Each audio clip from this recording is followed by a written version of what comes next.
മുഖ്യമന്ത്രി വി.ഡി. സതീശൻ ലോക് ഭവനിലെത്തി ഗവർണറെ കണ്ടു. ഗവർണർ മുഖ്യമന്ത്രിയെ ഷാളണിയിച്ച് സ്വീകരിച്ചു. ഉപഹാരമായി ഗണപതി വിഗ്രഹവും സമ്മാനിച്ചു. ഹാൻസ് ജോൺ ഉണ്ട് വാർത്തയുടെ വിശദാംശങ്ങളുമായി. ഹാൻസ്, വിവരങ്ങൾ.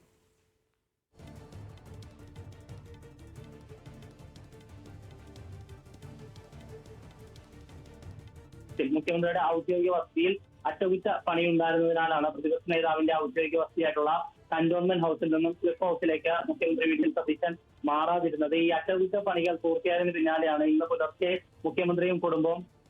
ഇന്ന് പുലർച്ചെ മുഖ്യമന്ത്രിയും കുടുംബവും ക്ലിഫ് ഹൗസിലേക്ക് മാറിയത്. അതിനുശേഷമാണ് ഒരു സൗഹൃദ സന്ദർശനം എന്നുള്ള നിലയിൽ ഗവർണർ രാജേന്ദ്ര അർലേക്കറെ ലോക് ഭവനിൽ നേരിട്ടെത്തി മുഖ്യമന്ത്രി വി.ഡി. സതീശൻ കണ്ടത്. മുഖ്യമന്ത്രിയെ ഷോൾ അണിയിച്ചാണ് ഗവർണർ സ്വീകരിച്ചത്. അതിനോടൊപ്പം തന്നെ മുഖ്യമന്ത്രിക്ക് ഗവർണർ ഉപഹാരമായി ഗണപതി വിഗ്രഹവും സമ്മാനിച്ചിട്ടുണ്ട്. നേരത്തെ ഈ മുഖ്യമന്ത്രി പദത്തിലേക്ക് എത്തുന്ന സമയത്താണ് ആദ്യമായി ഗവർണറെ നേരിട്ട് വി.ഡി. സതീശൻ കാണുന്നത്. ഈ UDF സർക്കാരിന് അധികാരം ലഭിച്ച സമയത്ത്. അതിനുശേഷം മുഖ്യമന്ത്രിയായി അധികാരം ഏറ്റെടുത്ത് ഈ സത്യപ്രതിജ്ഞ കഴിഞ്ഞതിന് ശേഷവും ഗവർണറെ നേരിട്ട് വന്ന് വി.ഡി. സതീശൻ കണ്ടിരുന്നു. പക്ഷെ അതിനുശേഷം ഇപ്പോഴാണ് ഇരുവരും തമ്മിൽ കൂടിക്കാഴ്ച നടത്തുന്നത്. സൗഹൃദ സന്ദർശനമായിരുന്നു. മറ്റു വിഷയങ്ങളൊന്നും ചർച്ച ചെയ്തിട്ടില്ല എന്നാണ് ലോക് ഭവനും അറിയിക്കുന്നത്. സോന. ശരി ഹാൻസ്.